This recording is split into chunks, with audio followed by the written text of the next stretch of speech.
Hello friends, कैसे हो आप सब। आशा करते हैं सब लोग खुश होंगे, स्वस्थ होंगे, चुस्त तंदुरुस्त होंगे, अपने कार्यों को करते हुए लगातार आगे बढ़ने के लिए मेहनत कर रहे होंगे। फटाफट आप लोग जुड़ते चले जाइए। साइंस का आज का 30 बेहतरीन क्वेश्चन लेकर के हम आपके लिए आए हैं और वे सारे के सारे प्रश्न आपके परीक्षा के लिए अत्यंत महत्वपूर्ण है। 30 क्वेश्चन से आज हम लोग और भी कई सारे प्रश्न बनाएंगे। बहुत सारे क्वेश्चन का कलेक्शन, एक बेहतरीन क्वेश्चन का कलेक्शन आज आपके लिए हम लेकर के आए हैं और निश्चित रूप से ये सारे प्रश्न बीपीएससी के एग्जाम में आप लोगों का मदद करेगा, आप लोगों का हेल्प करेगा। और अगर लगातार आप हमारे साथ जुड़ते चले जाते हैं, हमारे साथ बने रहते हैं, साइंस के क्विज को रोज अगर आप अटेंड कर रहे हैं तो विश्वास मानिए कि आपके पास आने वाले डेली के ये 30 प्रश्न निश्चित रूप से पूरे के पूरे बीपीएससी के एग्जाम में 30 क्वेश्चन आपको सॉल्व करने में मददगार साबित होंगे। तो फटाफट आप सब जुड़ते चले जाइए। अभी जहां तक हम देख पा रहे हैं बहुत सारे स्टूडेंट जुड़ रहे हैं। Santosh Kumar Singh, hello sir. Hello ji. Premshila Kumari, good evening sir. Good evening सबको, गुड इवनिंग। फटाफट जुड़ते चले जाइए। जितने लोग जुड़ रहे हैं सब लोग चैनल को लाइक कर दें, सभी लोग सब्सक्राइब कर दें, वीडियो को लाइक कर दें। चैनल पर अगर पहली बार हो तो आप सब सब्सक्राइब कर दें। ये सारा का सारा प्रश्न आपके सारे फ्रेंड्स तक जाना चाहिए। ये मन में ना हो, दिमाग में ना हो कि वो हमारा कंपटीटर है तो हम उसको शेयर नहीं करेंगे। इस तरीके की संकीर्ण विचार को अपने मन से दूर करिए और अपने हर एक दोस्त को जो कि किसी भी स्टेट पीसीएस का तैयारी कर रहा हो, जो कि किसी भी कॉम्पिटिटिव एग्जाम का तैयारी कर रहा हो, उन सब में जिन जिन प्रतियोगिता परीक्षाओं में विज्ञान के प्रश्न रहते हैं उन सारे प्रश्नों का कलेक्शन आज हम आपके लिए लेकर के आए हैं। और ये सीरीज जो लगातार आपको मिल रहा है बीपीएससी 67 के प्रीलिम्स एग्जाम तक जो आपको मिलेगा, ये आपके बीपीएससी के लिए रामबाण औषधि की तरह साबित होगा और इससे आप निश्चित रूप से अधिकांश प्रश्नों का उत्तर सही सही दे पाएंगे। जो लोग हमारे साथ जुड़ गए हैं, संतोष कुमार सिंह, प्रेमशिला कुमारी, किम जोंग, बिहार शरीफ वाले, नमस्कार। नमस्कार जी सबको। Avinash Kumar, good evening. Santosh Kumar, good evening. Manish Kumar Jha, good evening. फटाफट आप लोग अपने फ्रेंड्स तक वीडियो को शेयर कर दीजिए। उसके बाद हम कुछ क्वेश्चन आपके लिए शुरू करने जा रहे हैं। बस कुछ ही देर में प्रश्नों का सिलसिला शुरू होगा और ज्यादा देर लंबा ना कर करके इस सेशन को हम लोग बहुत शॉर्ट में निकालेंगे। 45 to 50 मिनट का यह सेशन होगा, लेकिन यह आपके बीपीएससी के में पूछे जाने वाले 30 प्रश्नों के लिए बिल्कुल शानदार होने जा रहा है। तो फटाफट आप लोग जुड़ जाइए, अपने फ्रेंड्स तक शेयर कर दीजिए, किन्हीं का कोई क्वेश्चन ना छूटे। लाइव सेशन देखने का मजा ही कुछ और होता है। जो आप लाइव सेशन देखोगे उसका मजा ही कुछ और होता है। स्ट्रीम्ड वीडियो तो खैर आप देख ही सकते हैं बाद में, अगर लाइव देखते हैं वीडियो को तो बहुत सारा चीज सीखने को मिलता है और बहुत सारी जानकारी आप यहां से प्राप्त कर रहे हैं। तो ये वीडियो आपके लिए निश्चित रूप से है, क्योंकि अगर आप बीपीएससी की तैयारी कर रहे हैं या फिर किसी अदर स्टेट पीसीएस की या फिर और भी बिहार एसआई की अगर आप तैयारी कर रहे हैं या फिर और वो सारे एग्जाम जो कि जीएस बेस्ड हैं, उनमें से किसी भी प्रतियोगिता परीक्षा की अगर आप तैयारी कर रहे हो तो ये आज का वीडियो बेहतरीन रूप से आपके लिए है। आप इसको देखेंगे। सभी लोगों को गुड इवनिंग। सभी लोगों को good evening. Good evening. Avinash Kumar, good evening. Santosh Kumar, good evening. Manish Kumar Jha, good evening. Anjali Priya, good evening. Mohammad Juel Haq, नमस्कार। Avinash Kumar, good evening. Pujendra Kumar, good evening. Payal Jha, good evening. Stuti Kumari, good evening. Payal Jha, good evening. चलिए आज का सेशन शुरू करते हैं। आज का सेशन शुरू करने से पहले हम सभी एक अच्छे व्यक्ति बन करके निकले। सबसे पहले अपनी पर्सनालिटी को हम लोग बेहतर करें, अपने मन को संकीर्णताओं से दूर करें और हम समाज में लोगों को एक अच्छा रास्ता, एक अच्छा डायरेक्शन लोगों को दे सके, उस काबिल हम अपने आप को हम सभी बनाने का प्रयास करेंगे, उस लायक हम सभी अपने आप को बनाएंगे। किसी ने बहुत अच्छी बात कही है कि इंसानियत जो होती है वो सबसे आगे की चीज होती है। तो एक बात आपसे हम शेयर करना चाहेंगे, कहीं पर धर्म बनते हैं, कहीं ईमान बनते हैं, कहीं पर हिंदू, सिख, ईसाई, कहीं मुसलमान बनते हैं। मेरे महफिल में आकर देखा है मेरे दोस्त, यहाँ सिर्फ और सिर्फ इंसान बनते हैं और इंसान बनते हैं। यहाँ पर इंसान बनाने का सिलसिला और आप अपनी प्रतियोगिता परीक्षा में सफल हो, इन्हीं शुभकामनाओं के साथ आज का सेशन हम शुरू करते हैं। चलिए पहला क्वेश्चन जो आप अपने स्क्रीन पर देख पा रहे हैं वह क्वेश्चन है, ध्यान से देखेंगे और इसका आंसर करेंगे। क्वेश्चन है आपके स्क्रीन पर, अमाशय खुलता है। अमाशय जो होता है हमारे पाचन तंत्र का एक भाग है जो किसमें खुलता है? फटाफट कमेंट में आप लोग आंसर देते चले जाएंगे कि अमाशय जो होता है वो किसमें खुलता है। चलिए सभी लोगों को गुड इवनिंग, जितने बच्चों ने गुड इवनिंग कहा है आप सारे लोगों को गुड इवनिंग। इस प्रश्न का आंसर दीजिए, अमाशय किसमें खुलता है? अमाशय जिसे हम लोग इंग्लिश में स्टमक कहते हैं, अमाशय को हम लोग इंग्लिश में स्टमक कहते हैं, यह स्टमक किसमें ओपन होता है? ऑप्शन है आपके सामने कोलन, दूसरा ऑप्शन है आपके सामने ग्रास नली, तीसरा ऑप्शन है ग्रहणी, चौथा ऑप्शन है मलाशय। इंग्लिश में अगर देखा जाए तो the stomach opens in colon, oesophagus, in the duodenum, और चौथा ऑप्शन है रेक्टम। इसमें से आपको आंसर बताना है। फटाफट कमेंट कर करके आंसर बताएंगे। हाथ में कॉपी और पेन लेकर के आप लोग बैठिएगा, बहुत सारे और भी इंफॉर्मेशन हम आपको देते चले जाएंगे वीडियो के माध्यम से। इन क्वेश्चन से हम लोग और भी कई सारे क्वेश्चन तैयार करेंगे, बनाएंगे। कहने के लिए 30 क्वेश्चन, लेकिन कम से कम 100+ क्वेश्चन आज हम इस वीडियो के माध्यम से आपको देंगे, इंफॉर्मेशन देंगे। पेन और कॉपी आपके हाथ में रहना चाहिए। पहला क्वेश्चन आपके सामने है, स्टमक किसमें खुलता है?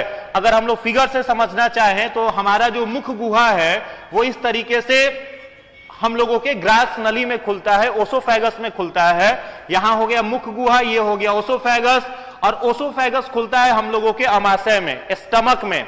और स्टमक जो होता है वह किसमें खुलता है? तो स्टमक हम लोगों का खुलता है छोटी आंत के अंदर, स्मॉल इंटेस्टाइन के अंदर। तो आपसे प्रश्न पूछा जा रहा है कि यह अमाशय छोटी आंत में खुलता है, तो छोटी आंत के किस भाग से जुड़ा हुआ रहता है? तो फ्रेंड, छोटी आंत का जो पहला भाग है इसको हम लोग ड्यूडेनम कहते हैं, छोटी आंत का दूसरा भाग है उसे जेजुनम कहते हैं, और छोटी आंत का जो तीसरा भाग है उसे हम लोग इलियम कहते हैं। अब आपके सामने आंसर हमने बता दिया, आप इसमें से बताइए राइट आंसर जो होगा वो क्या होगा। तो इस क्वेश्चन का जो राइट आंसर होगा वो होगा ग्रहणी, जिसे इंग्लिश में हम लोग क्या कहते हैं? ड्यूडेनम। तो duodenum is the right answer of this question, यानी क्वेश्चन नंबर 1 का आंसर होगा सी। जितने लोगों ने सी आंसर किया है उन लोगों का बिल्कुल ही सही है। सी आंसर करने वाले सारे स्टूडेंट का जवाब जो है वो सही है। चलिए दूसरे क्वेश्चन की तरफ हम लोग आगे बढ़ते हैं। एक क्वेश्चन इसी से हम आपसे राइज करते हैं, उसको आप बताइएगा।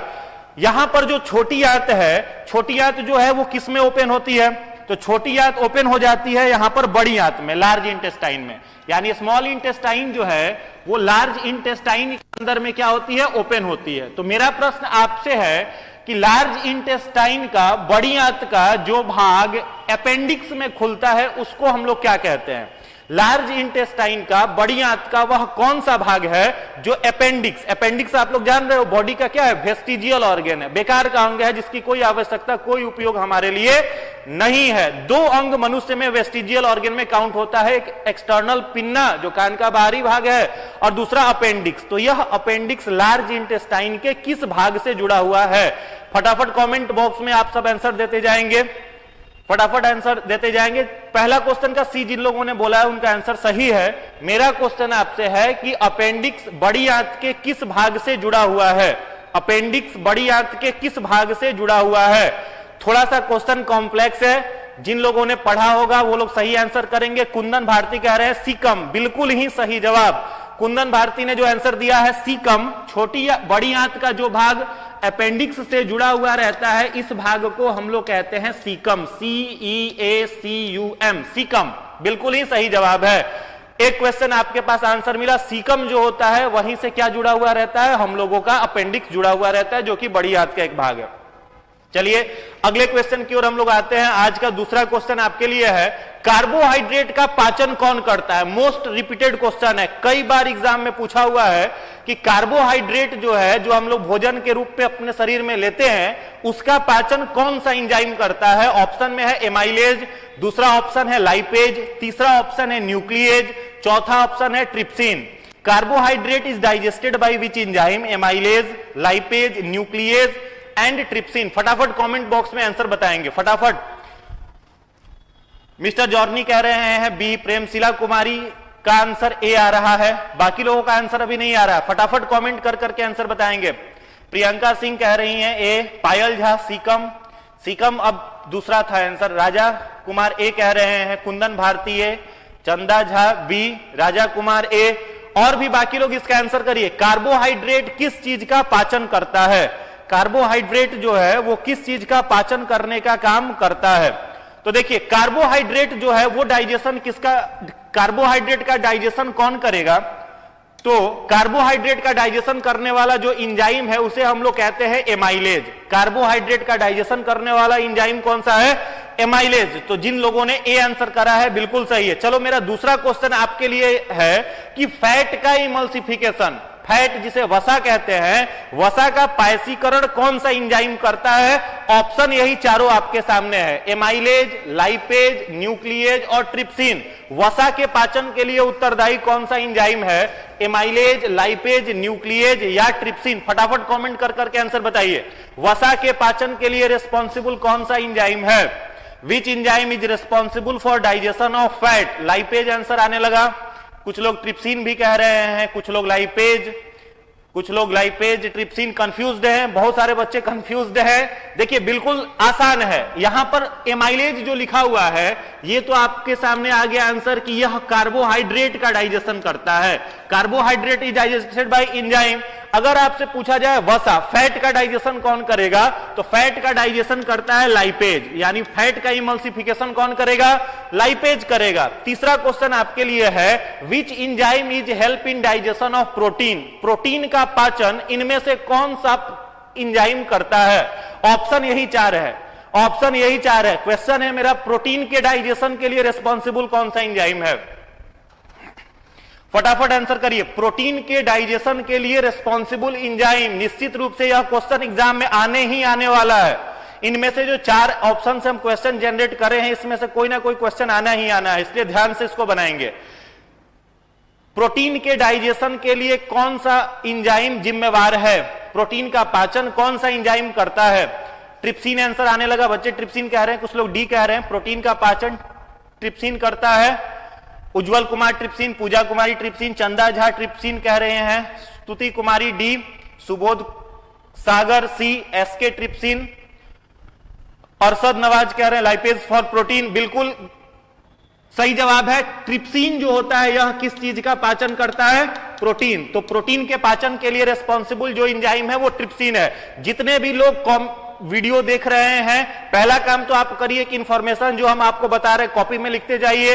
दूसरा आप काम करिए कि आपके जितने भी फ्रेंड्स हैं सब तक वीडियो को आप लोग शेयर कर दीजिए और एक बार लाइक जरूर वीडियो को कर दीजिए। बहुत ही बेहतरीन क्वेश्चन आज मैं आपके लिए लेकर के आया हूं, तो वीडियो को जरूर आप सब लाइक कर दें और अपने फ्रेंड्स तक शेयर कर दें। प्रोटीन, न्यूक्लिएज जो है वो किस चीज का डाइजेशन करता है? अगर यह प्रश्न आपसे पूछा जाए तो न्यूक्लिएज जो है यह रिस्पॉन्सिबल है न्यूक्लिक एसिड के डाइजेशन के लिए। अगर आपसे पूछा जाए न्यूक्लिक अम्ल का पाचन कौन करेगा, तब हो जाएगा न्यूक्लिएज। तो चार प्रश्न मैंने आपको यहां से बताया। क्वेश्चन केवल एक था, कार्बोहाइड्रेट का पाचन कौन करेगा? तो आंसर हो गया एमाइलेज। फैट का पाचन कौन करेगा? लाइपेज। न्यूक्लिएज न्यूक्लिक एसिड का पाचन करेगा और ट्रिप्सिन प्रोटीन का पाचन करता है। चलिए अगले क्वेश्चन की ओर बढ़ते हैं। थर्ड क्वेश्चन है हमारे सामने, टाइलिन एंजाइम मौजूद है। बहुत ही बेहतरीन क्वेश्चन है, टाइलिन एंजाइम कहां पाया जाता है? फटाफट आंसर करेंगे। पिंकी कुमारी गुड इवनिंग, सबको गुड इवनिंग। जितने सारे लोग जुड़े हुए हैं सारे लोगों को गुड इवनिंग। अब फटाफट आप लोग वीडियो को अपने फ्रेंड्स तक शेयर करिए और जितने लोगों ने लाइक नहीं करा है सब लोग फटाफट लाइक करिए और जो लोग पहला बार चैनल पर है उनको वो लोग सब्सक्राइब कर ले वीडियो को। चलिए फटाफट देखते हैं, टाइलिन एंजाइम किस में मौजूद रहता है? गैस्ट्रिक जूस में रहता है या इंटेस्टाइनल जूस आंतरस में रहता है या फिर पित्तरस बाइल जूस में होता है या फिर हमारे सलाइवा में लार में पाया जाता है? किस में पाया जाता है टाइलिन एंजाइम? कमेंट बॉक्स में फटाफट आंसर। सारे बच्चों का डी आ रहा है, डी डी डी सलाइवा, बच्चे सलाइवा लिख रहे हैं। जितने लोगों ने सलाइवा लिखा है सबका आंसर बिल्कुल ही सही है। टाइलिन जो है वो कहां पर पाया जाता है? हम लोगों के सलाइवा में। टाइलिन एंजाइम जो है यह हम लोगों के सलाइवा में, लार में पाया जाता है। टाइलिन एंजाइम किस में रहेगा? लार में। चलो दूसरा क्वेश्चन हम आपसे पूछते हैं, फटाफट कमेंट करके आंसर बताएंगे। लार जो होता है सलाइवा, इसका पीएच मान कितना होता है? सलाइवा का पीएच मान कितना होता है? फटाफट कमेंट कर करके आप आंसर बताएंगे। आपको हम हिंट कर देते हैं कि सलाइवा जो होता है वो एसिडिक नेचर का होता है, अम्लीय अवस्था में पाया जाने वाला पदार्थ है सलाइवा, लार। और यह सलाइवा कितना पीएच का होता है ये आप लोग आंसर में बताएंगे। कुछ लोग 6.5 कह रहे हैं। सर तेजी से बताइए, एकदम तेजी से ही बता रहे हैं। सलाइवा का पीएच आप लोग बताते जाइए, सलाइवा का पीएच कितना होगा? सलाइवा का पीएच फ्रेंड 6.5 से लेकर के 6.8 तक वेरी करता है, ठीक है। तो सलाइवा का पीएच हो गया 6.5 से 6.8। चलो इसी से तीसरा क्वेश्चन हम आपसे पूछते हैं, आंत जो है, आंत जिसको इंटेस्टाइनल जूस कहते हैं, इसमें कौन सा एंजाइम पाया जाता है? आंत में कौन सा एंजाइम पाया जाता है? फटाफट कमेंट कर करके आंसर बताइए। आंत में कौन सा एंजाइम पाया जाता है? तो फ्रेंड्स, आंत के बारे में अगर आपसे पूछा जाए तो यहां पर एंजाइम का नाम आपको याद रखना है सक्कस इंटेरिकस। सक्कस इंटेरिकस नामक एंजाइम कहां पर पाया जाता है? आंत में, ठीक है। और यह क्या काम करता है? सक्कस इंटेरिकस का फंक्शन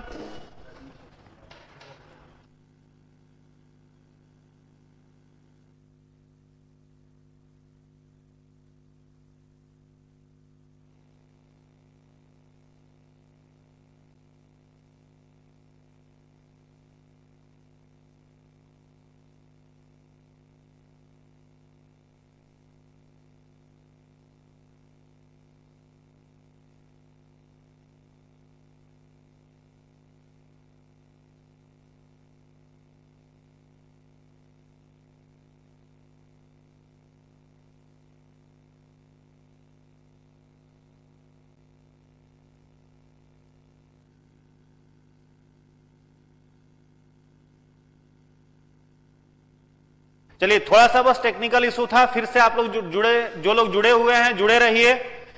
थोड़ा सा टेक्निकल इशू था, चलिए थोड़ा सा टेक्निकल इशू था। चलिए क्वेश्चन देखते हैं, टाइलिन किस में पाया जाने वाला एंजाइम है? तो आंसर हो गया आपका लार में, सलाइवा में। आंत रस में कौन सा एंजाइम पाया जाता है? तो नाम याद रखना है सक्कस इंटेरिकस। आंत रस में कौन सा एंजाइम पाया जाता है? तो सक्कस इंटेरिकस नामक एंजाइम पाया जाता है। गैस्ट्रिक रस जो है, इसको स्रावित कौन करता है? तो अगर पूछा जाए आपसे कि गैस्ट्रिक रस, तो गैस्ट्रिक रस एंजाइम है, स्रावित कौन करेगा? तो कोई ग्रंथि ही करेगी। तो कौन सी ग्रंथि स्रावित करती है? उस ग्रंथि का नाम है जठर ग्रंथि। और यह जठर ग्रंथि पाई कहां पर जाती है? तो हम लोगों के अमाशय में पाई जाती है। अमाशय में पाई जाने वाली जो ग्रंथि है, उस ग्रंथि का नाम है जठर ग्रंथि। और यह जठर ग्रंथि क्या स्रावित करती है? जठर रस या गैस्ट्रिक रस स्रावित करती है। एक और मेरा क्वेश्चन आपसे है, अमाशय का आकार कैसा होता है? अमाशय स्टमक जो होता है, उसका शेप, उसका आकार कैसा है? फटाफट कमेंट बॉक्स में आंसर बताएं। अमाशय का आकार कैसा है? अमाशय का शेप जो होता है वो कैसा है? फटाफट कमेंट कर करके आंसर बताइए। तो देखिए, स्टमक का अगर आपसे पूछा जाए आकार कैसा होता है, शेप कैसा होता है, तो फ्रेंड्स जान लो, यह क्वेश्चन कई बार एग्जाम में पूछा है। Stomach is J shaped structure. अमाशय का आकार कैसा होता है? जे आकार का होता है। तो इस एक क्वेश्चन से हमने कई सारे प्रश्न आपको बताए। एक बार दोबारा रिकॉल करिए, गैस्ट्रिक जूस कौन स्रावित करता है? जठर ग्रंथि। जठर ग्रंथि कहां होती है? अमाशय में। आंत रस में कौन सा एंजाइम होता है? सक्कस इंटेरिकस। लार का पीएच कितना होता है? 6.5 से 6.8 के बीच में हो सकता है, यानी यह एसिडिक होता है, अम्लीय होता है। और यह जो प्रश्न था टाइलिन एंजाइम में किस में मौजूद रहता है? तो वो सलाइवा में, लार में मौजूद रहता है। चलिए अगले प्रश्न की तरफ आते हैं।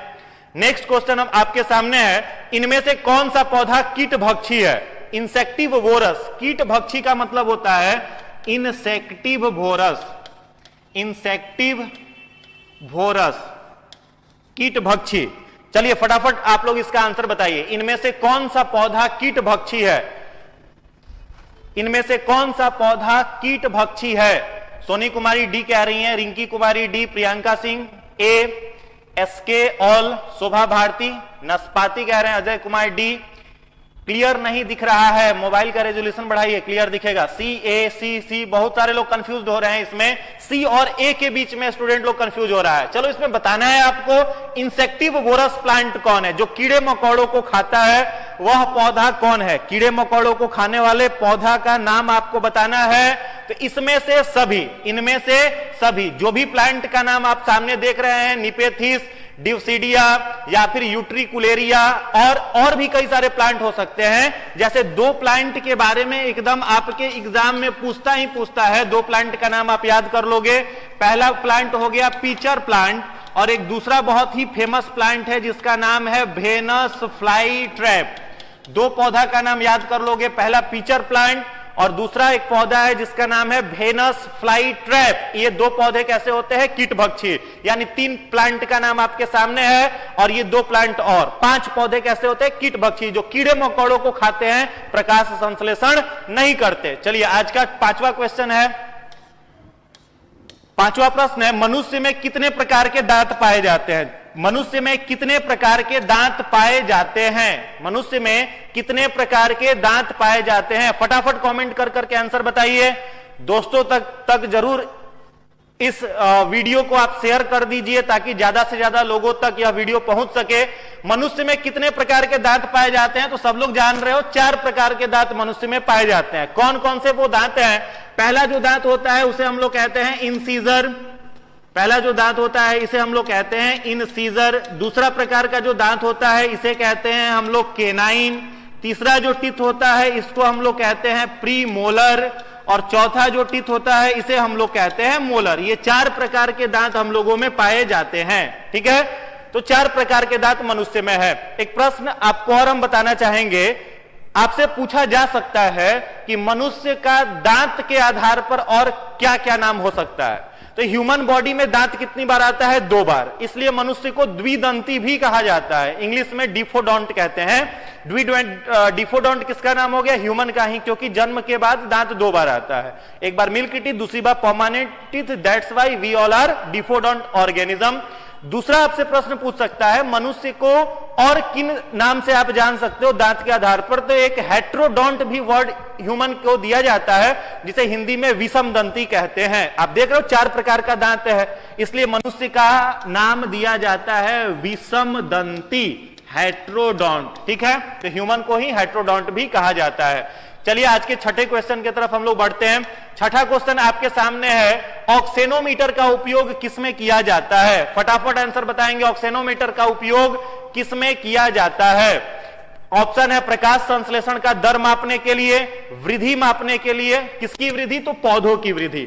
यहां पर थोड़ा सा आप करेक्शन कर लेंगे, पौधों की वृद्धि मापने में, या फिर रसाकर्षण की दर मापने में, ऊर्जा ह्रास की दर मापने में, या फिर बीपीएससी का फेवरेट ऑप्शन जो 5वां है, जो 5वां ऑप्शन है। फटाफट कमेंट करिए, डी, ए, बी, ऐसा कर करके ऑप्शन आने लगा, बी, ए। चलिए फटाफट कमेंट कर करके आंसर बताइए। अभी बस 605 लोग ही देख रहे हैं, बहुत ही कम है। हम जितना एक्सपेक्ट किए हैं, चलो 621 हुआ, और बढ़ाइए और बढ़ाइए, और लोगों तक शेयर करिए वीडियो को, तब और मजा आने वाला है। बम्पर क्वेश्चन आपके लिए आज हम लेकर के आए हैं, और भी जबरदस्त क्वेश्चन आपके सामने लेकर के आएंगे अगर आपका सपोर्ट रहा। चलिए, ऑक्सेनोमीटर का उपयोग किसमें किया जाता है? फटाफट आप आंसर बताइए इसका। तो फ्रेंड्स, इसका राइट आंसर जो होगा वो होगा बी, पौधों के वृद्धि को मापने के लिए। प्लांट का जो लेंथ होता है, उस लेंथ का मेजरमेंट करने के लिए हम लोग किसका उपयोग करते हैं? ऑक्सेनोमीटर का उपयोग करते हैं। यह प्रश्न पूछा हुआ है स्टेट पीसीएस का, इसको आप लोग ध्यान से देखेंगे। चलिए अगले क्वेश्चन की तरफ आते हैं। आज का 7वां प्रश्न है, ध्वनि उत्पादक यंत्र निम्न में से कौन सा है? हमारे शरीर में, जैसा हम अभी आपके सामने बोल रहे हैं, तो मेरा यह आवाज कहां से उत्पन्न हो रहा है, कहां से प्रोड्यूस हो रहा है, वो आपको आंसर में बताना है। ऑप्शन में है लैरिंग्स, फेरिंग्स, ट्रैकिया, या इनमें से कोई नहीं, या फिर बीपीएससी का फेवरेट 5वां ऑप्शन। चलो फटाफट आंसर बताओगे। यस सर, और बी आ रहा है, फिर ए आ रहा है, ऐसे कर करके आंसर आ रहा है। चलिए फटाफट फटाफट बताते जाइए। ए बी, ए के बीच में आप लोग कंफ्यूज हो रहे हैं। चलिए फटाफट इसका आंसर बताइए। ए, संजना कुमारी ये कह रही हैं। वाह वाह, बहुत अच्छा, शानदार। चलिए फटाफट इसमें देखिए, ध्वनि उत्पादक यंत्र क्या है? तो देखिए, हम लोगों का आवाज जो है, साउंड जो है, यह प्रोड्यूस कहां से होता है? तो साउंड प्रोड्यूस हम लोगों के बॉडी में होता है लैरिंग्स से। कहां से होता है? लैरिंग्स से। हमारा यहां जो गर्दन है, गर्दन का ये वाला भाग जिसे कंठ द्वार कहते हैं या एडम एप्पल कहते हैं, यहीं पर पाया जाता है लैरिंग्स, जिसे स्वर यंत्र कहते हैं, और यहीं से हमारी आवाज जो होती है वो प्रोड्यूस होती है। अब आपसे पूछा जाए, यहां पर 3 ऑप्शन है, ए, सी और B. Option number A, B और सी। आपसे प्रश्न है कि इन तीनों में से कौन सा भाग हमारे पाचन तंत्र का हिस्सा है? क्वेश्चन है, हमारे पाचन तंत्र का हिस्सा इनमें से कौन सा है? लैरिंग्स है, या फिर फेरिंग्स है, या फिर ट्रैकिया है? फटाफट आंसर करिए, फटाफट आंसर करिए। पाचन तंत्र का भाग इनमें से कौन सा है? लैरिंग्स है, फेरिंग्स है या फिर ट्रैकिया है? पाचन तंत्र का भाग कौन सा है? लैरिंग्स, फेरिंग्स या ट्रैकिया? तो इसका राइट आंसर क्या हो जाएगा? फेरिंग्स। हमारे पाचन तंत्र का हिस्सा इनमें से कौन हो गया? फेरिंग्स हो जाएगा। लैरिंग्स जो है वो किसका हो गया? रेस्पिरेटरी सिस्टम का। ट्रैकिया भी रेस्पिरेटरी सिस्टम का। चलो आज का 8वां प्रश्न देखते हैं।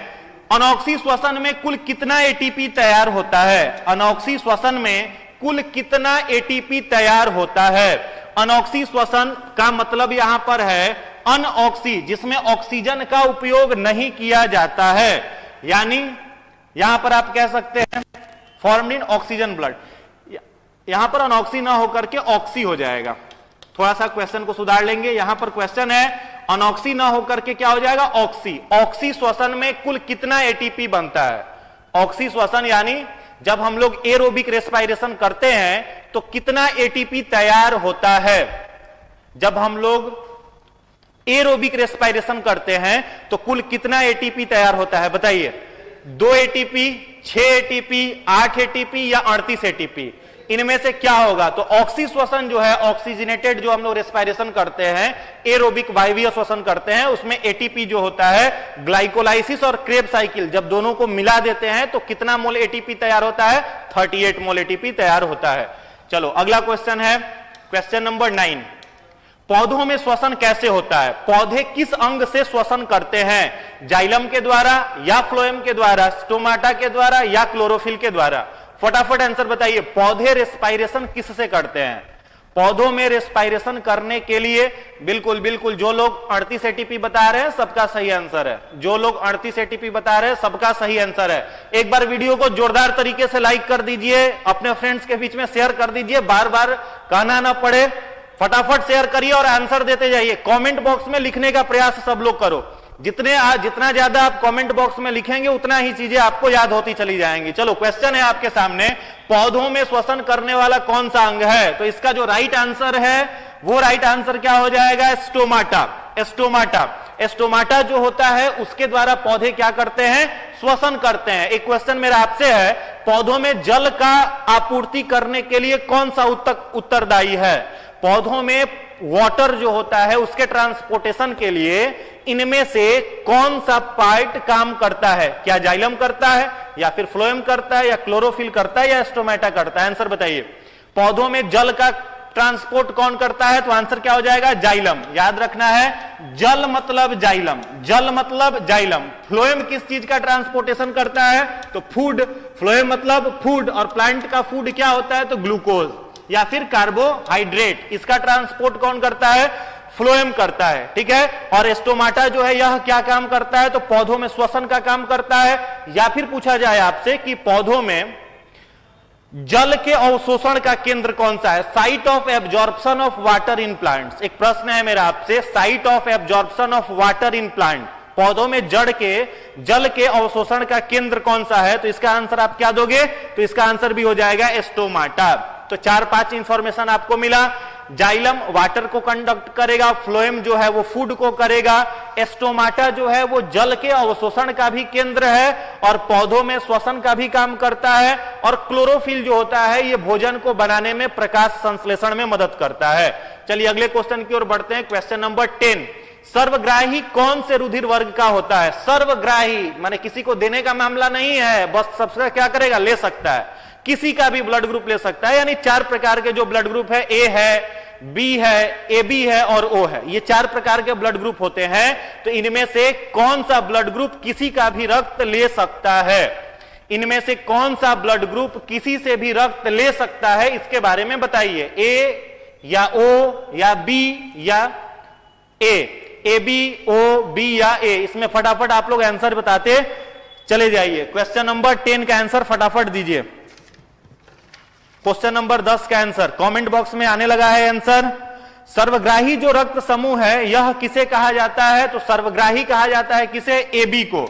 एबी ब्लड ग्रुप जो है यह किसी से भी रक्त को क्या कर सकता है? ले सकता है, लेकिन देगा किसको? तो एबी को ही देता है, सभी को नहीं दे सकता है। एक मेरा क्वेश्चन और आपसे है, इसको हम लोग कहते हैं सर्वग्राही। सर्वग्राही को हम लोग इंग्लिश में कहते हैं यूनिवर्सल एक्सेप्टर, किसी से भी ले सके। एक क्वेश्चन आप बताना कि हमारे बॉडी में कौन सा ब्लड ग्रुप है जो यूनिवर्सल डोनर है, यानी वो किसी को भी दे सकता है, ले नहीं सकता, किसी को भी दे सकता है। तो universal donor blood group friends किसका कौन सा होता है?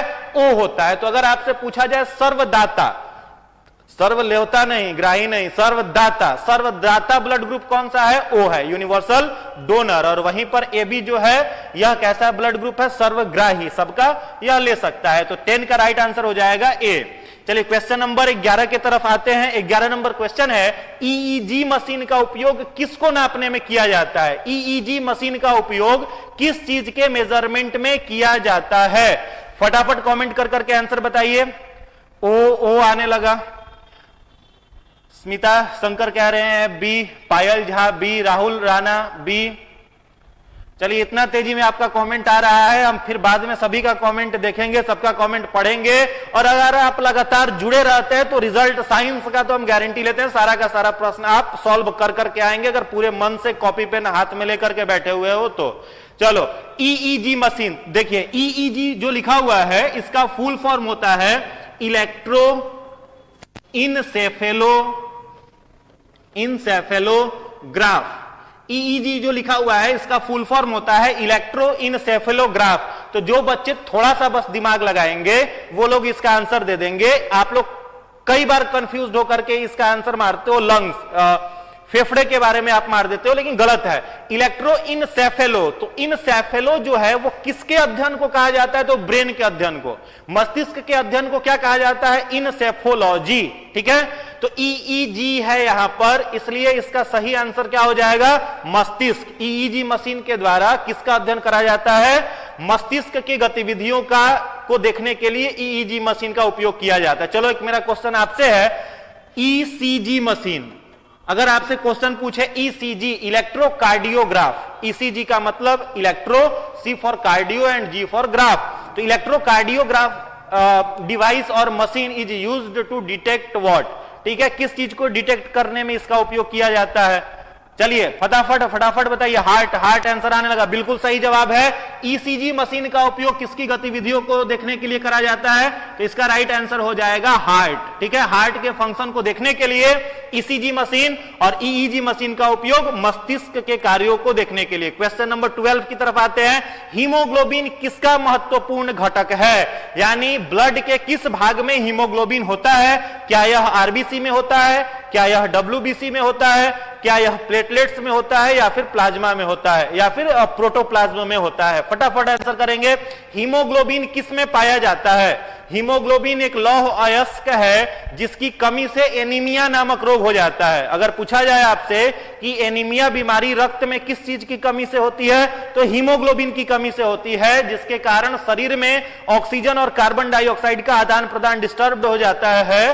तो हीमोग्लोबिन किस में पाया जाएगा, आपको आंसर बताना है। तो देखो हमारे रक्त का रंग कैसा है? लाल है। किसके कारण है? तो इसी हीमोग्लोबिन के कारण है। और इस हीमोग्लोबिन को हम लोग डिनोट किससे करते हैं? तो HB से। हीमोग्लोबिन को डिनोट करा जाता है किस चीज से? HB से। तो इसका राइट आंसर क्या हो जाएगा?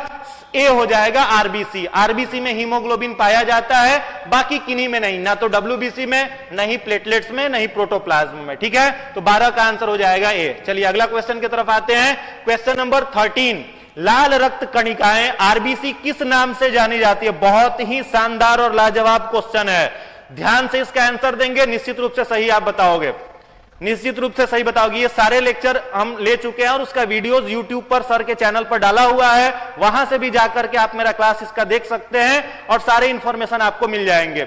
आरबीसी जो है इनमें से किस नाम से जाना जाता है? आरबीसी का क्या नाम है? तो देखिए आरबीसी जो है उसे किस नाम से जाना जाता है? इरिथ्रोसाइट्स। आरबीसी को क्या कहते हैं? इरिथ्रोसाइट्स। इरिथ्रो का मतलब होता है कलरफुल, इरिथ्रो का मीनिंग होता है कलरफुल, और साइट्स का मतलब होता है सेल, रंगीन कोशिका। इरिथ्रोसाइट्स किसे कहते हैं?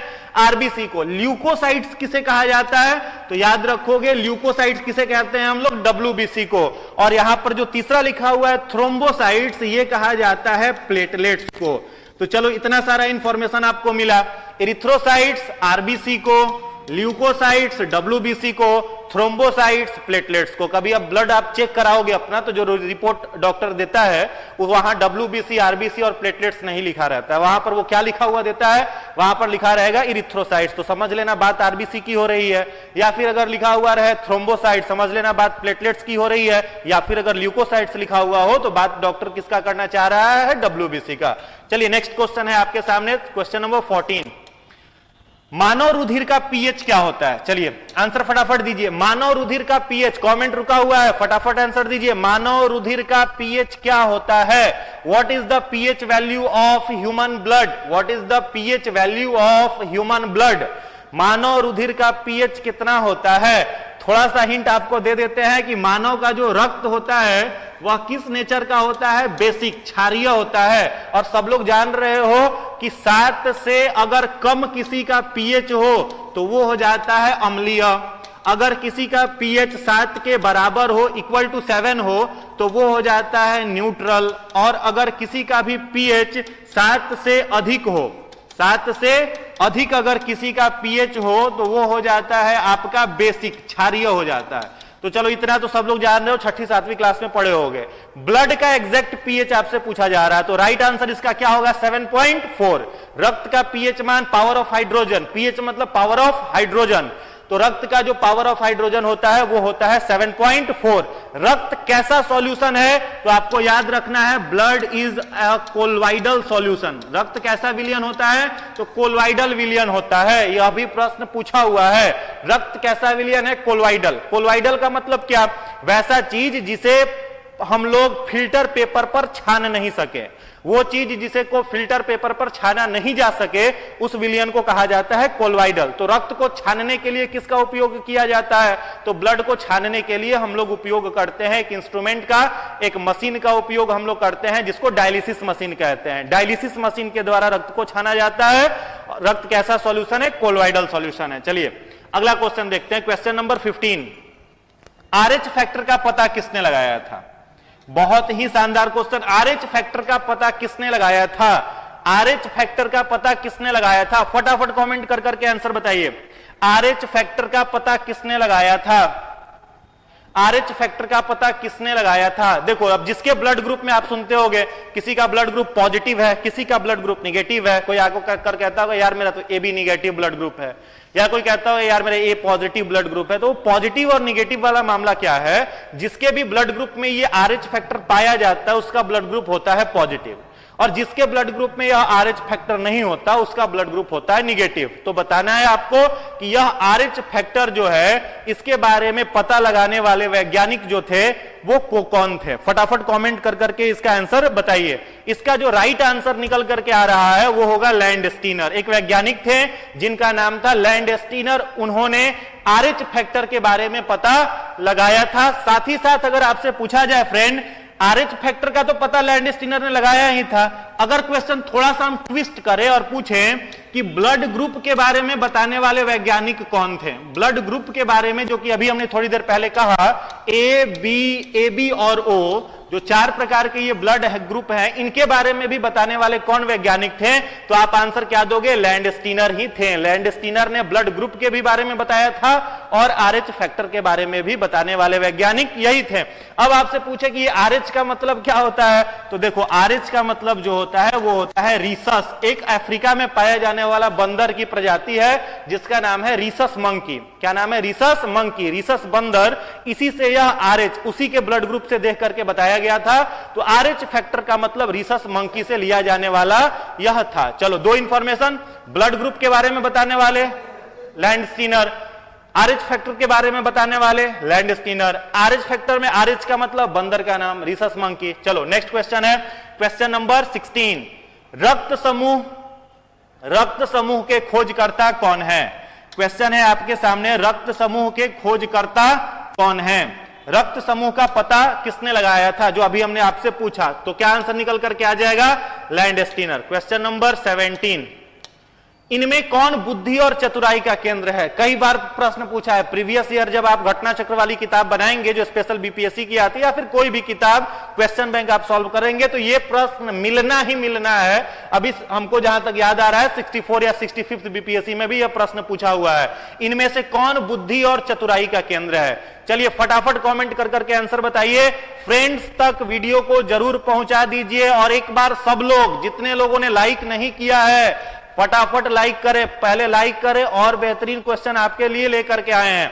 चलिए, इनमें से कौन बुद्धि और चतुराई का केंद्र है? एंजॉय करिए, सेशन को एंजॉय करिए, मजे लेकर के बताइए, ज्ञान भी बढ़ेगा, मजा भी आएगा। चलो फटाफट आंसर बताओ, इनमें से कौन बुद्धि और चतुराई का केंद्र है? कुछ लोग सेरिबेलम कह रहे हैं, जो कि गलत आंसर है। इसका सही आंसर क्या होगा? सेरिब्रम। हाँ, बिल्कुल सही जवाब है। जो लोग सेरिब्रम कह रहे हैं उनका आंसर बिल्कुल ही सही है। सेरिबेलम कहने वाले लोगों का आंसर गलत है। चलो 2-3 क्वेश्चन और पूछने वाले, ऐसे छोड़ेंगे नहीं, जान ही रहे हो हमको। चलो एक क्वेश्चन और बता दो।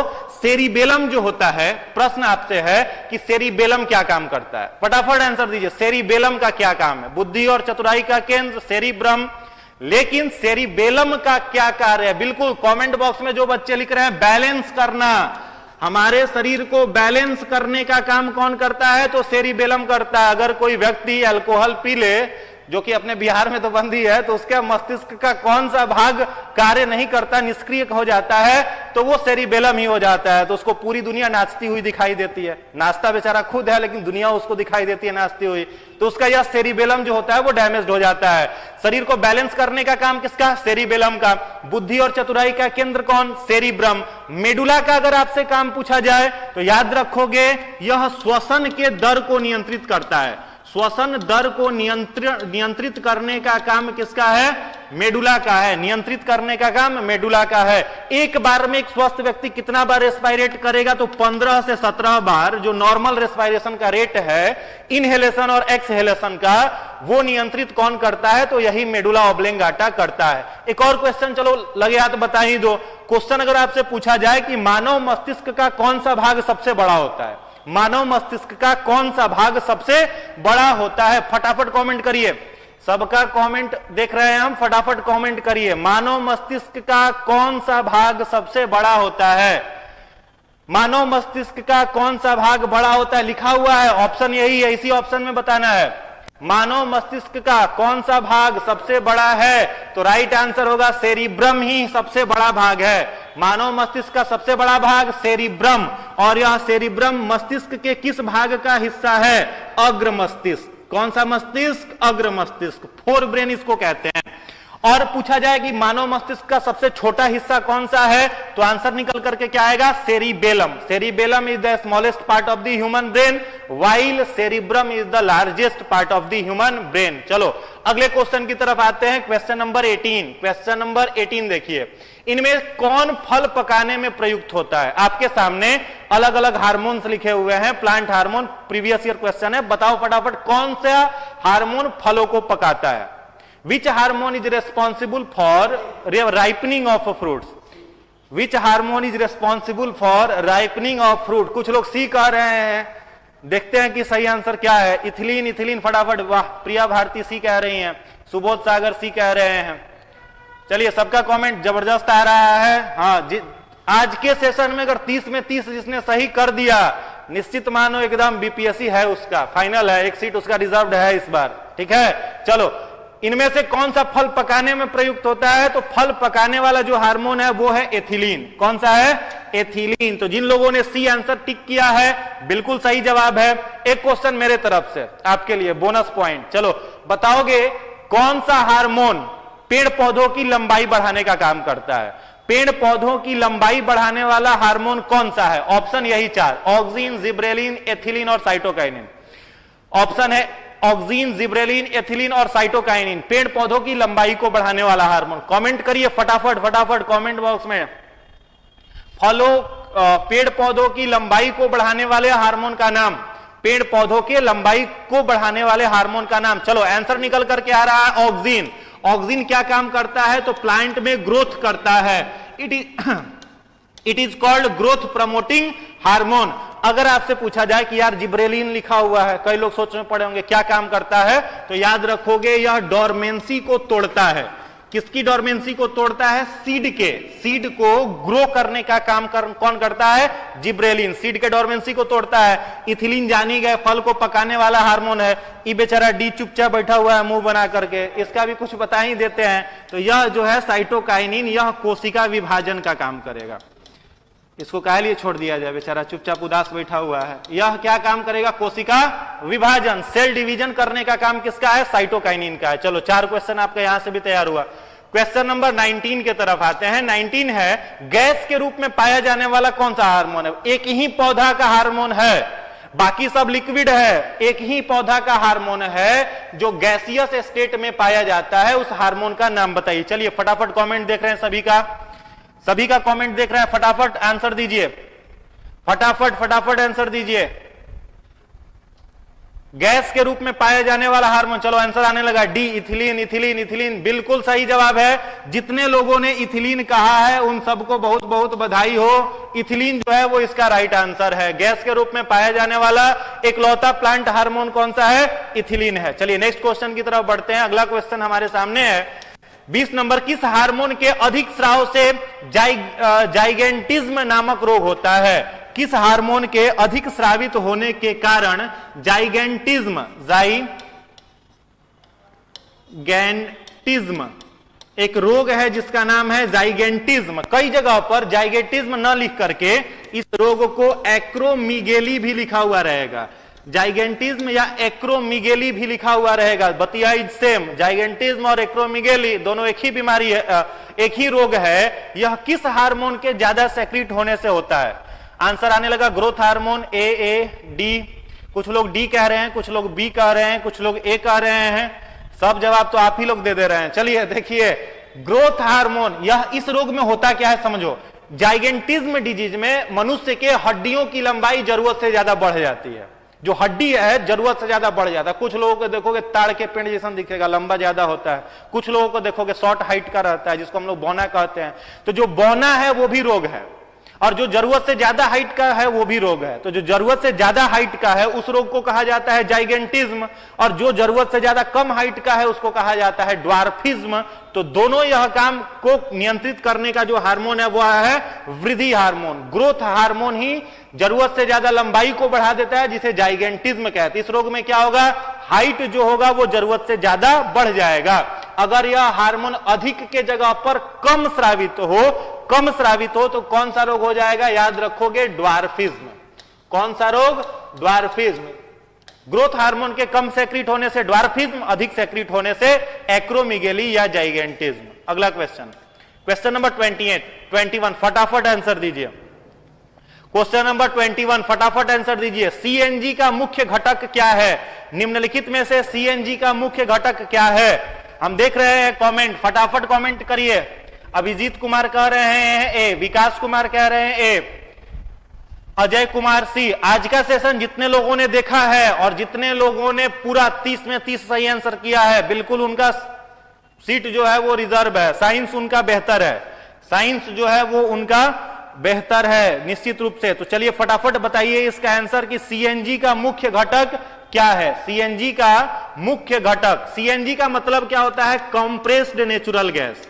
सीएनजी का जो मतलब होता है वह होता है कंप्रेस्ड नेचुरल गैस। और इसमें क्या हाई अमाउंट में भरा रहता है? इसमें भरा हुआ रहता है मीथेन गैस। सीएनजी का मुख्य घटक क्या है? मीथेन गैस है, जो कि 75 से 98% तक हो सकता है। तो सीएनजी का मुख्य घटक CH4। अगला क्वेश्चन है शुष्क बर्फ क्या है? ड्राई आइस जो होता है, यह भी प्रश्न पूछा हुआ है, किसे कहते हैं?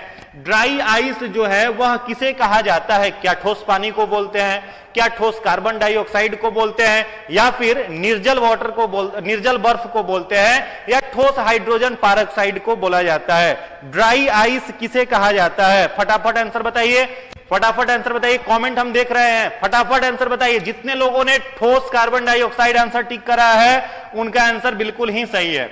अगला क्वेश्चन देखिए 23, ग्लूकोज का सूत्र। अभी रिसेंटली 65th बीपीएससी का क्वेश्चन है। देखो कितना आसान क्वेश्चन पूछता है बीपीएससी, देख रहे हो कितना आसान क्वेश्चन पूछता है। बच्चा भी होगा वो भी बताएगा इसका आंसर, और इसका आंसर जो नहीं बताया भाई साहब बुरा मत मानना, तैयारी उनकी बहुत अच्छी नहीं है। फटाफट आंसर बताइए। ग्लूकोज का सूत्र ग्लूकोज का सूत्र, formula of glucose, formula of glucose, ये 65th बीपीएससी का पूछा हुआ प्रश्न है। फटाफट बताइए फॉर्मूला ऑफ ग्लूकोज क्या हो जाएगा? C6H12O6। ग्लूकोज का फॉर्मूला क्या है? C6H12O6। वहीं पर ऊपर में एगो दिख रहा है, यो कह रहा है कि 6 कार्बन है हमारे पास, हाइड्रोजन 22 है, ऑक्सीजन 11 है। तो ये किसका फॉर्मूला होता है? यह चीनी का। किसका होता है? चीनी का। सुक्रोज का फॉर्मूला क्या होता है? तो ये होता है। ठीक है, तो ये आपको याद रखना है। ग्लूकोज का फॉर्मूला C6H12O6। चलिए क्वेश्चन नंबर 24, निम्न में से सबसे मीठा चीनी कौन सा है? कई बार पूछा है, रिपीटेड क्वेश्चन है। सबसे मीठा चीनी का नाम बताइए फटाफट। सबसे मीठा चीनी कौन सा है? फ्रुक्टोज है, ग्लूकोज है, माल्टोज है या सुक्रोज है? फ्रुक्टोज है, जो फलों में पाया जाने वाला। अगर आप एप्पल खाते हो या आम खाते हो, उसमें कौन सी चीनी होती है? तो फ्रुक्टोज होती है। ग्लूकोज जान ही रहे हो, जो हम लोग खाना खाते हैं वो फाइनली ग्लूकोज के रूप में बदलता है। माल्टोज शुगर है, सुक्रोज शुगर है। जैसे दूध होता है तो दूध में कौन सा शुगर पाया जाता है? लैक्टोज शुगर पाया जाता है। तो आपसे प्रश्न पूछा जा रहा है कि निम्नलिखित में से सबसे मीठा चीनी कौन सा है? तो जितने सारे स्टूडेंट लोगों ने फ्रुक्टोज आंसर टिक करा है, उनका आंसर बिल्कुल ही सही है। उन सबको बहुत बहुत बधाई है। चलिए अगला क्वेश्चन 25। अगला प्रश्न 25, प्लास्टर ऑफ पेरिस का सूत्र। कई बार पूछा है प्लास्टर ऑफ पेरिस, किसी का अगर टांग टूट जाए, हाथ पैर टूट जाए तो डॉक्टर बैंडेज करता है, जिसको हम लोग कहा जाता है प्लास्टर कर दिया, प्लास्टर कर दिया। तो जो प्लास्टर वो करता है वो क्या होता है? यहां पर थोड़ा सा करेक्शन हम करना चाहेंगे। ऑप्शन नंबर जो डी है यहां पर होना चाहिए था, थोड़ा सा हल्का मिसप्रिंट है, CaSO4 × ½ H2O। अब आप लोग गेस कर ही लोगे कि आंसर इसका सही क्या होना चाहिए। चलो, जितने लोगों ने डी आंसर करा है CaSO4 × ½ H2O, जितने लोगों ने CaSO4 × ½ H2O कहा है, उन सब लोगों का आंसर सही है। और जैसे ही इस plaster of Paris CaSO4 × ½ H2O को हम लोग पानी में डालते हैं, पानी में डालते हैं, तो ये वाटर से रिएक्ट कर करके क्या बना लेता है? जिप्सम। क्या बना लेता है? जिप्सम। और जिप्सम जब वो बन जाता है तब इसे CaSO4 × ½ H2O ना कह करके CaSO4 × 2H2O कहा जाता है। तो जिप्सम का अगर फॉर्मूला पूछा तो CaSO4 × 2H2O, अगर प्लास्टर ऑफ पेरिस का फॉर्मूला पूछा तो CaSO4 × ½ H2O। ये आपका सही आंसर है। तो जितने लोगों ने डी आंसर टिक करा है सबका बिल्कुल ही सही है। क्वेश्चन नंबर 26, हास्य गैस। हास्य गैस को हम लोग क्या कहते हैं? Laughing gas. हास्य गैस को इंग्लिश में क्या कहा जाता है? Laughing gas. कई सारे लोग मूवी में देखते होंगे कि हंस रहा है तो हंसते चला जा रहा है, लगातार हंस रहा है, पागल की तरह हंस रहा है। चलो, जितने सारे फटाफट कमेंट करिए, फटाफट फटाफट कमेंट करिए, फटाफट कमेंट करिए। हास्य गैस, लाफिंग गैस कौन सा है? लाफिंग गैस निम्नलिखित में से कौन सा है? देख रहे हैं 436 लोग और चैट कर रहे हैं, मात्र आंसर कर रहे हैं 338 लोग। आप लोग भी आंसर करिए, सारे लोग टाइप करिए, उंगलियों को थोड़ा कष्ट दीजिए और टाइप करिए, याद हो जाएगा। हास्य गैस, लाफिंग गैस किसे कहा जाता है? लाफिंग गैस जो है, हास्य गैस किसे कहा जाता है? तो आपको याद होगा हास्य गैस किसे कहा जाता है? तो N2O को। किसको कहा जाता है? N2O, nitrous oxide. कहां है जी nitrous oxide? D, nitrous oxide, N2O। हास्य गैस किसे कहा जाता है? N2। एक और क्वेश्चन इससे याद कर लो। क्वेश्चन पूछता है कि हास्य गैस का खोज किसने किया था? नाइट्रस ऑक्साइड का खोज किसने किया था? तो एक वैज्ञानिक थे जिनका नाम था प्रिस्टले। क्या नाम था? प्रिस्टले। तो प्रिस्टले नामक वैज्ञानिक ने हास्य गैस का खोज किया था। चलिए अगला क्वेश्चन देखिए 27, भारी जल का रासायनिक सूत्र क्या है? भारी जल का रासायनिक सूत्र क्या है? फटाफट कमेंट करिए, भारी जल का रासायनिक सूत्र क्या है? भारी जल का रासायनिक सूत्र हम थोड़ा सा हिंट कर देते हैं, ड्यूट्रस ऑक्साइड। क्या होता है? ड्यूट्रस ऑक्साइड। अब इसमें फॉर्मूला है, खोज लो। ड्यूट्रस ऑक्साइड का मतलब क्या हुआ? D2O। D2O। तो जितने लोगों ने ऑप्शन सी टिक करा है उनका आंसर बिल्कुल ही सही है। चलिए अगले प्रश्न की तरफ आगे बढ़ते हैं। अगला प्रश्न आपके लिए है, आवृत्ति को मापा जाता है। आवृत्ति फिजिक्स का बहुत ही बेहतरीन क्वेश्चन है। आवृत्ति जिसको फ्रीक्वेंसी कहते हैं, इसको किस में मापा जाता है? कमेंट करिए फटाफट फटाफट। सारे लोग लाइक एक बार कर दीजिए वीडियो को। चैनल पर नए हैं तो सब्सक्राइब कर लीजिए, दोस्तों तक शेयर कर दीजिए और इसका आंसर बताइए, आवृत्ति को किस में मापा जाता है? ऑप्शन ए हर्ट्ज में, ऑप्शन बी मीटर पर सेकेंड में, ऑप्शन सी रेडियन में, ऑप्शन डी वाट में। ऑप्शन डी है वाट में। इसका आंसर फटाफट करिए, फटाफट इसका आंसर करिए। हार्ट्ज में किसमें मापा जाता है? हार्ट्ज में मापा जाता है। किस चीज को? आवृत्ति को, फ्रीक्वेंसी में, जिसको डिनोट करा जाता है किससे? HZ से। एक और क्वेश्चन बताओ कि रेडियन में किसको मापा जाता है? रेडियन में किसको मापा जाता है? तो एंगल्स को, जो एंगल्स होते हैं, कोण होते हैं, उनको किसमें मापा जाता है? रेडियन में। एक और क्वेश्चन जहां तक हम याद कर पा रहे हैं, 65th या 66th बीपीएससी में प्रश्न पूछा था कि इलेक्ट्रिक करंट जो होता है, सॉरी इलेक्ट्रिकल एनर्जी जो होता है, not electric current, electrical energy जो होता है उसको किस में मापा जाता है? तो इलेक्ट्रिकल एनर्जी को मापा जाता है किस चीज में? वाट में। इलेक्ट्रिकल एनर्जी को वाट में। रेडियन में किसको मेजर करते हैं? एंगल्स को। और हर्ट्ज में किसको मेजर करा जाता है? फ्रीक्वेंसी को। तो 3 प्रश्न आपका यहां से भी तैयार हुआ। अगला प्रश्न, सूर्य का प्रकाश पृथ्वी पर कितने देर में पहुंचता है? बीपीएससी का सबसे ज्यादा क्लेम किया हुआ यह क्वेश्चन है, सारे लोगों ने इस पर क्लेम किया था। यह प्रश्न हम आपके लिए लेकर के आए हैं, एक बार आप इसका राइट आंसर बताएंगे। सूर्य का प्रकाश पृथ्वी पर कितने देर में पहुंचता है? क्या वह 5 मिनट में आता है, 6 मिनट में आता है, 8 मिनट में आता है, या फिर 10 मिनट में आता है? इसका राइट आंसर आप बताएंगे, फटाफट टिक करेंगे। बहुत सारे बच्चे कहेंगे कि सर इसका राइट आंसर सी होगा, बहुत सारे बच्चे कहेंगे सर इसका राइट आंसर सी होगा, लेकिन दोस्त बीपीएससी ने क्या माना था? इसका राइट आंसर ई माना था। कल के मेरे सीरीज में बहुत सारे बच्चे इसमें कंफ्यूज हुए थे, जिसका कुछ आंसर मैंने बताया था। तो आज ध्यान से देखोगे, 29 का राइट आंसर जो होगा वो ई होगा, क्योंकि पृथ्वी पर सूर्य के प्रकाश को आने में 8.3 मिनट का समय लगता है। 8.3 मिनट में सूर्य का प्रकाश पृथ्वी तक आता है, और यहां ऑप्शन में केवल 8 था, इसलिए इसका राइट आंसर जो होगा वो ई हो जाएगा, निम्नलिखित में से कोई नहीं। चलिए अगला प्रश्न देखिए, 30 और आज का लास्ट क्वेश्चन है। सब लोग एक बार वीडियो को लाइक करें और लास्ट क्वेश्चन का आंसर दें। निम्न में से कौन सी धातु रोशनी के बल्बों में फिलामेंट के रूप में प्रयोग की जाती है?